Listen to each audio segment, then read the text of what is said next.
All right. Hey guys, how's it going?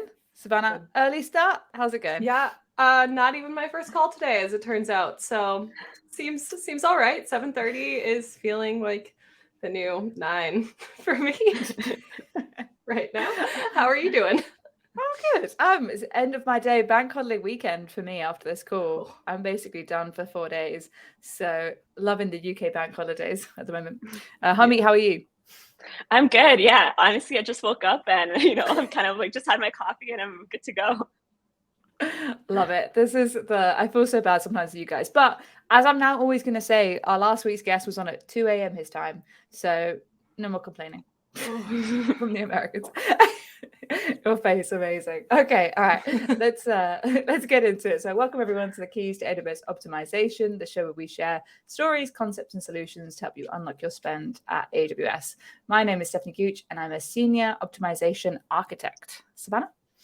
My name is Savannah Jensen. I am a senior customer enablement specialist on the Optics team, and I'm super excited to be here today to talk about Compute Optimizer. Yes, and we have Harmeet today to talk all about it. She's a developer in the Compute Optimizer team, and she's going to explain a bit more about what she's done and the new integration that has come out that we're super excited to talk about and share with you all. As a reminder, please feel free to comment, like in the chat. We want to know your questions, and if you're watching us on YouTube, please feel free to put comments in there, and don't forget to like and subscribe. Okay, Harmeet, let's go with your 1-minute origin story. Oh, 1 minute. Okay. Hi, I'm Hamreet. I'm a senior software engineer at AWS and one of the tech leads here on the AWS Compute Optimizer product. I actually just hit my 5-year tenure at Amazon. So Wow.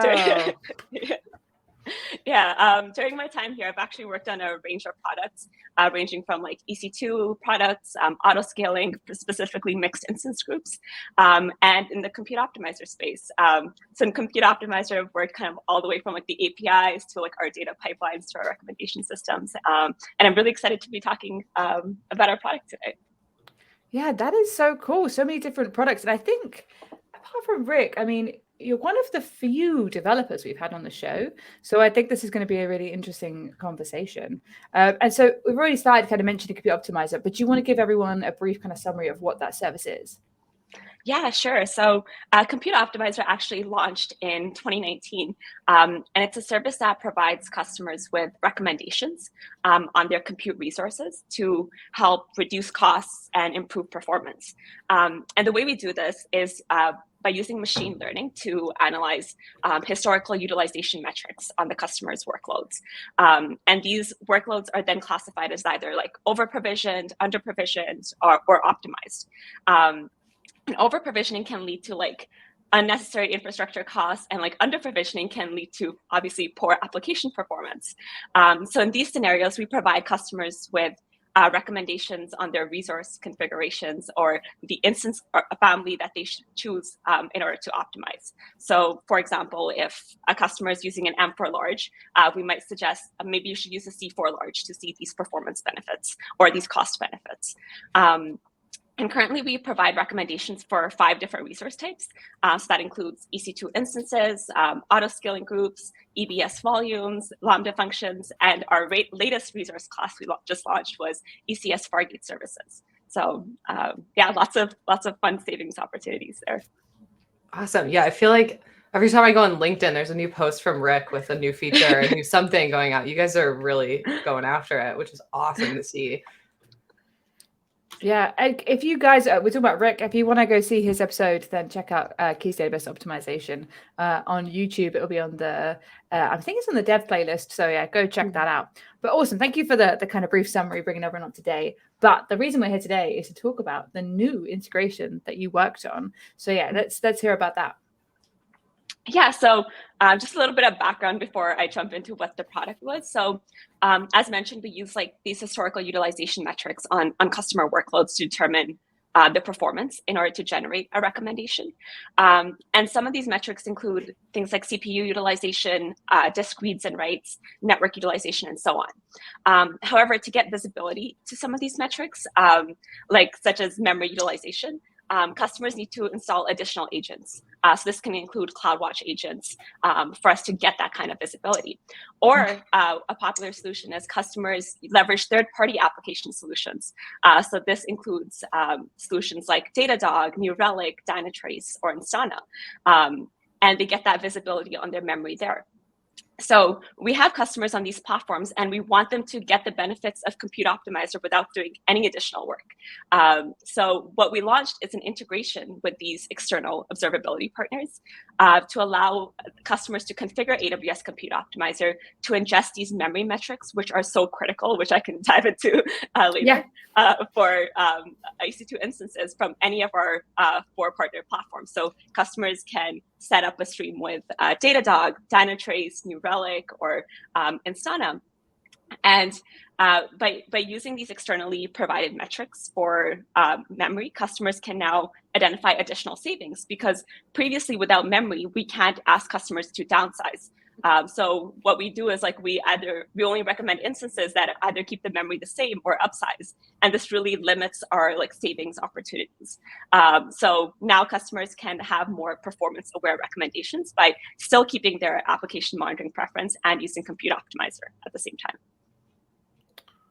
Awesome. And then isn't there a percentage around how much better the recommendations are or something like that with customers if they kind of use this integration?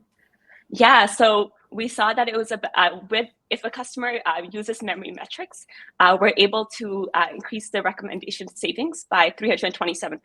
So it was almost 4 times, 4 times more. So the benefits are immense. So this is one of the reasons we wanted to do these integrations, to give customers these new potential savings opportunities. Oh, wow. I did not know. And the question was very oh, is there a percentage? And you're like, yeah, there is. Yeah, really huge, which I didn't know. I've done a really big deep dive on this. So I have that in my head now. So. That's great. Just whip that out. That's amazing. Oh, wow. That's really, really cool. And so the kind of getting, just maybe for our kind of more dev heavy viewers, you were talking about the metrics that you wanted to maybe dive into those aspects to it, but also it'd be interesting about the way you, just from our point of view, the way you thought about how to develop this, in terms of the working with the third parties and whether it was a push or pull kind of data thing. I don't know if you want to touch on any of that. Yeah, so this design is actually, so we considered 2 different approaches on how we wanted to ingest these metrics from these third parties. So there was a push model where these third parties would push metrics to our streams, or there was a pull approach where we can call their public APIs directly. So the latter approach with the pull, the issue with that was we would be using customer quotas. So customers would have to, for example, give us their API tokens, and we would have to go and use their quotas to call APIs on their behalf. And we don't want to affect customers' API limits. We don't want to affect their performance on their third-party platform. And also, when we talk about calling APIs on behalf of customers, there's a lot of issues like refreshing tokens and things like that. And it's a lot of work on the customer's end to do all, to set up this integration, make sure all the streams are always working. So we said, they're already integrated with Datadog, they're already integrated with us, let us do that work for you. All you need to do is tell us that you want to enable it, and then we'll take care of the rest of the heavy lifting. So what we're actually doing is we worked with engineering teams on each of the with each of the companies, Dynatrace, Datadog, Instana, and New Relic, and we built this data platform that third parties can push to directly. And we kind of took a self-service approach, so to making it easy for any third party to go and push their metrics into it. And that's it. After that, the customers will start getting recommendations with these Datadog powered metrics or New Relic powered metrics. And one of the benefits of doing this, working with the engineering teams with third parties, was by having these external observability partners involved in the integration, we have now a shared responsibility for our customers. So customers don't need to debug what's going on. We'll figure that out for you, because we're the domain experts in that, so we can deal with those solutions for you. All you have to worry about is applying your recommendations and getting those savings opportunities. From a customer standpoint, how long does this setup for this take? It seems like it's incredibly light lift, but do you have any like time estimate of how long it would take to deploy that or to get that stood up and going? Yeah, so from the Compute Optimizer side, it's a one-click opt-in experience, and they will also need to go and opt in from the Datadog side. So each external observability partner has like their own opt-in process. But if you look at Datadog's, it's quite lightweight. So within a few minutes, the customer has everything set up. And once we collect enough metrics from these external streams, we're able to provide customers with the recommendations, and we'll let them know in their recommendation view. Like I'll do a quick demo later, but they can see that, okay, this recommendation was powered by Datadog, and they'll see that their streams are working correctly. Nice. No, I love that. So I've got a question from the audience. They're saying Compute Optimizer is something new to them, which is great. Question one, for non-uniform usage or spikes, does it take care of those situations or scenarios? Yeah, so we actually look at metrics for, in order for an instance, before providing any recommendation to any new instance, we look over 30 hours. So we collect that 30 hours of data and we smooth it out in order to make sure that we're taking into account the right considerations before providing that recommendation to customers. Cool, brilliant, thank you. Hope that answers your question. Okay, but yeah, so we've already kind of established, so people have joined kind of halfway through, we are talking about the new integration with Compute Optimizer. So are there any other, I'd like to go maybe a bit deeper into the memory metrics and just maybe a general information about that, because whenever I go on Compute Optimizer, I'm always looking from a kind of cost point of view. I'm always looking on fake instances to have, like, I always spin up massive instances that are wasting loads of money, so that when I show my customers what it looks like, I'm always kind of demoing that for a few days. And so I never I don't think I have in years set up the actual CloudWatch memory part, but what does it kind of add to the metrics? Why is it so important? Yeah, so memory metrics are a really important part of instance right sizings, because we need to take that into account, because many instance types have different types of memory capacities. And the price differences between those options like really impact the organization's bill.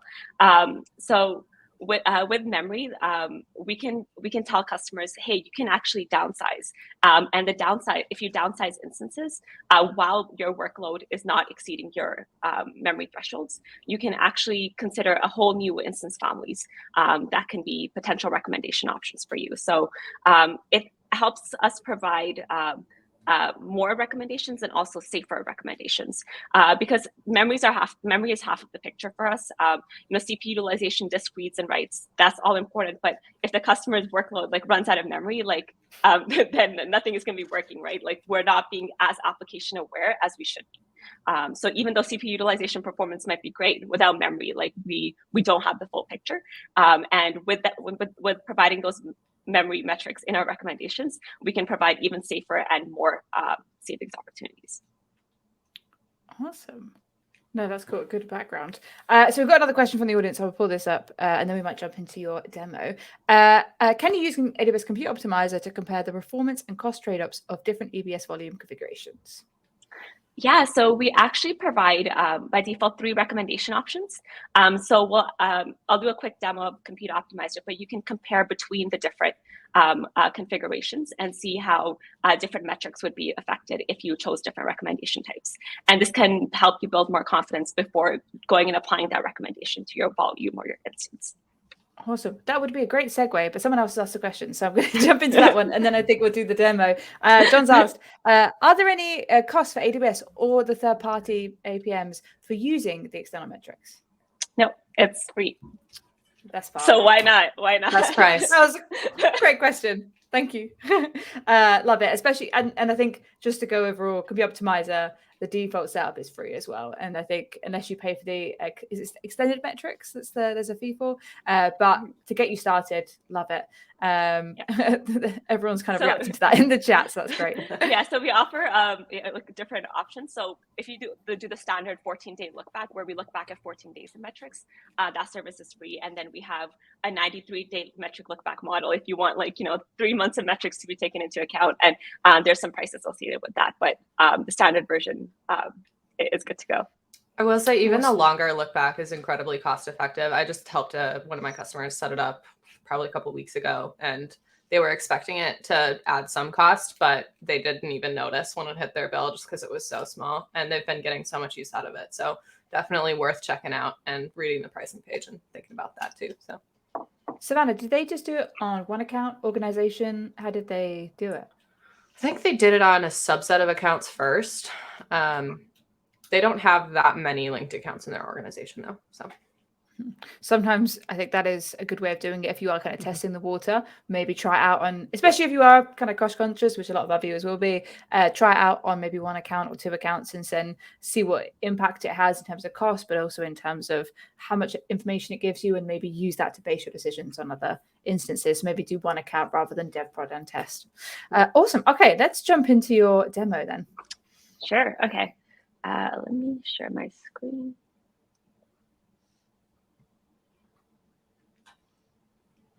All right. There we go. Yep. So yeah, this is the AWS console. So our service is called AWS Compute Optimiser. So you can go and click into that. And that's where you see your dashboard. So you see, the instances that are under provisioned, over provisioned. You can see recommendations for the different types of resource, as I mentioned. So you have your EC2 instance recommendations here, your ECS service. I don't have any auto-scaling groups launched right now, but this is where those would be. So we can specifically go into the external observability feature. So if you go into your accounts dashboard, here we actually support AWS organization, so you can enable Compute Optimizer for your entire organization or like accounts in your organization. And the main part you want to look at is here, the external metric ingestion setup. So if you go to edit here, you can choose between any four of our currently supported observability partners. So Datadog, Dynatrace, Instana, and New Relic. So as I mentioned, for us, it's a one-click opt-in. I can select whichever one I'd like. And then you just need to follow the instructions on the corresponding third-party provider to enable it. We do want to close that loop because security is the most important thing for us. So we want to make sure the customer tells us and they tell Datadog, go ahead and enable this stream for us. And then after that, we can take care of the rest of the heavy lifting for them. So here I can go and click Datadog. I think I currently only have one instance connected to Datadog, but if I go and confirm this, I can go into my EC2 instances now, and you'll see that I have this recommendation that's powered by Datadog right here, and Datadog attribution is specified here.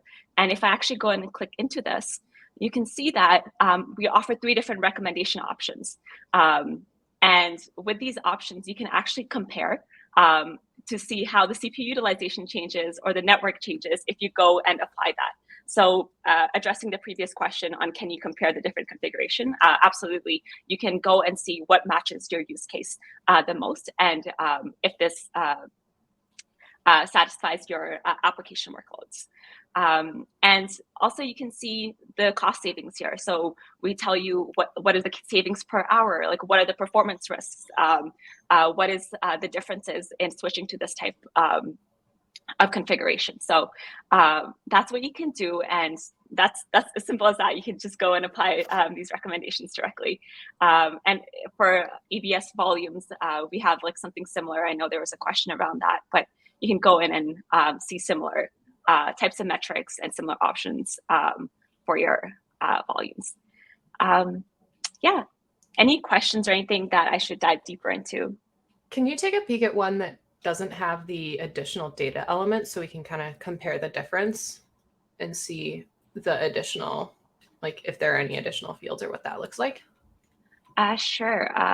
So let's see if I have enough instances running for that. So for this one, the main difference is the external metric sources field. So this will tell customers if this instance is using that external partner.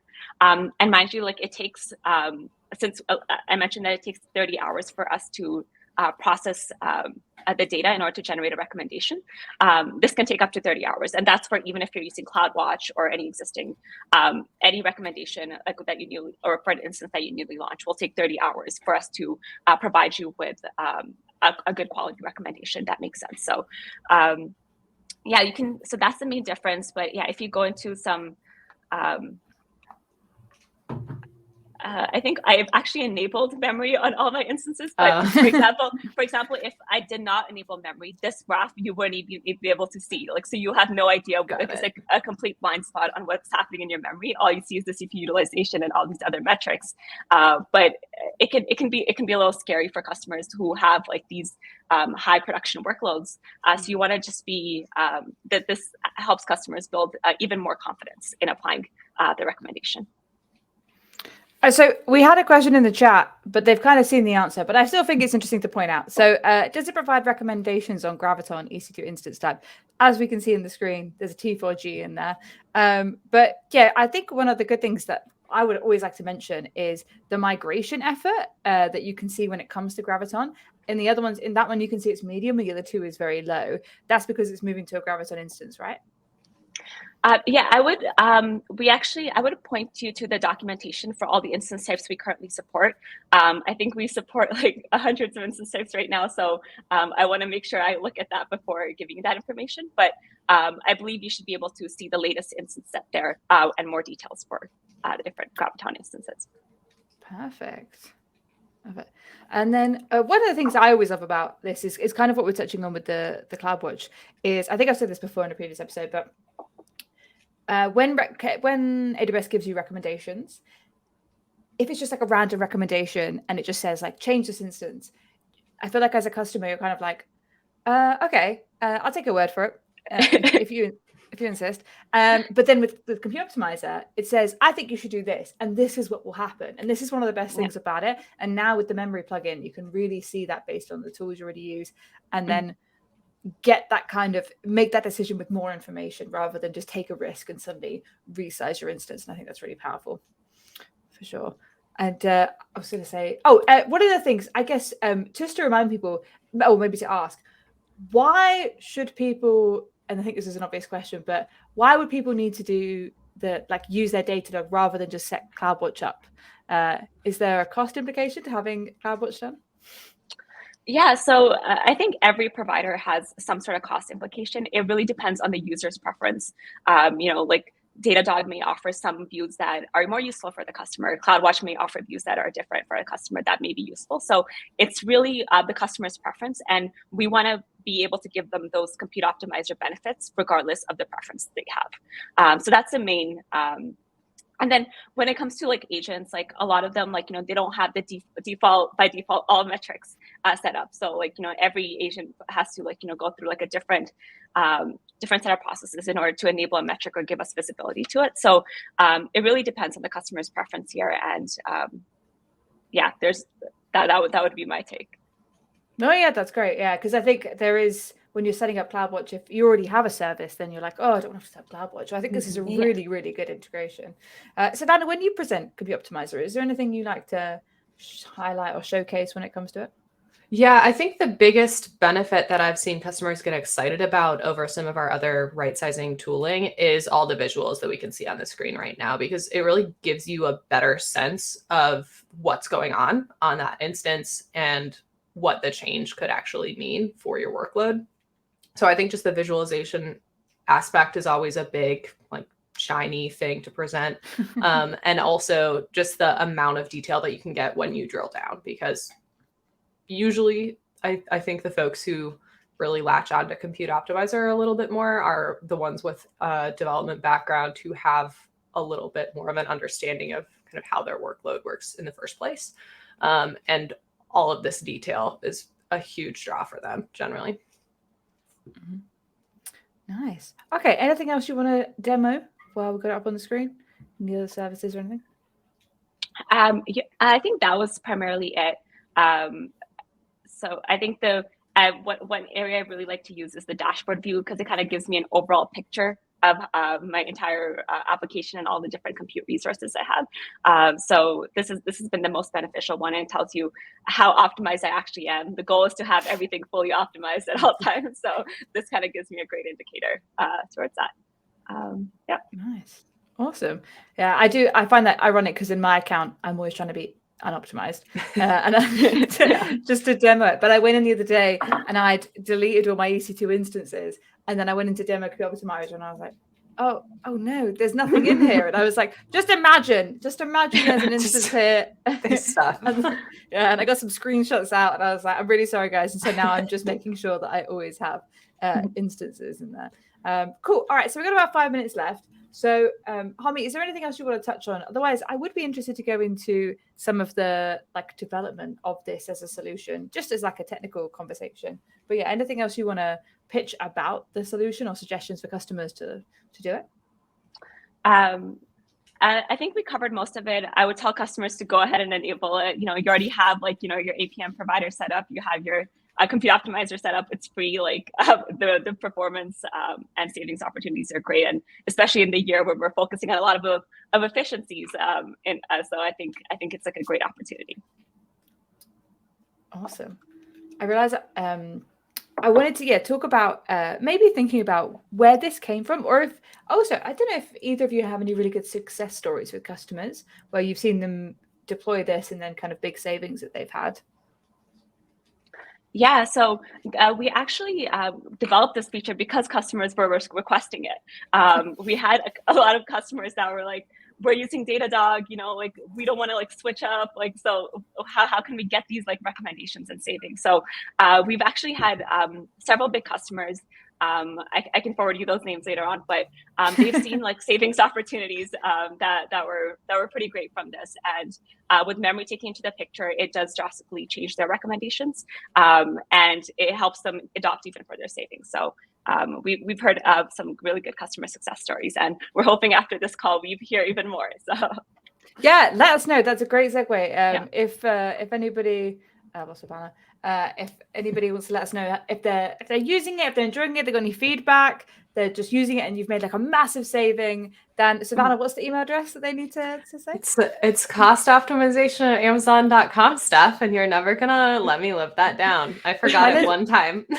Because I wasn't here and she missed it and then she said it wrong. Oh no, it wasn't. It was on John Maher's podcast. That was it. Shit. One job to publicize our show and someone else. I was like, Steph's gonna kill me for not remembering this in this moment, and sure enough, I make sure she remembers. Someone just put in the chat, saving money is the worst. I know it's always annoying. Love it a bit. No, but yeah, when it came to the development of it, I mean, you've been involved for like many different parts of building at Amazon. Obviously, you're coming from the customer side, but did you seek, maybe you can't say who, but did you decide beforehand which providers or APNs to look at, or was it just kind of like seeing the common ones that customers used? What kind of drove your decision to use those ones? Yeah, so we actually used a lot of customer stories initially. So we had a lot of customers that were using Datadog, and we also did some analysis on what are the popular providers in the industry, and New Relic was like another popular one. So what we did was like we went to all these engineering teams and we pitched, hey, what if we built this amazing collaboration and benefited both of our customers? So I think these were like the big four that we noticed. But what I would like to mention is that we've built such a self-service solution that, like it allows, like if customers have future requests, like that's something that we could definitely think about if we wanted to like launch with other APM providers. But these were the main ones that we were currently seeing, and based on our customer stories, we'll make next decisions. Awesome. You've heard it here. If you've got one, drop us an email. Let us know. No, that's great. And I think this is truly one of those great examples of us listening to customer feedback and getting it back. We've got a question. Any plans for open source metrics exporters? Open source metrics exporters. Not as of right now, but I can check back with my team and see if that's something that we're considering. I know who that is, and so he can ask us later. I know who that watcher is. Okay, we're at time, guys. So thank you so much. Just to post this on there. Someone said this is so informative. Thank you so much, and thank you to our amazing guest.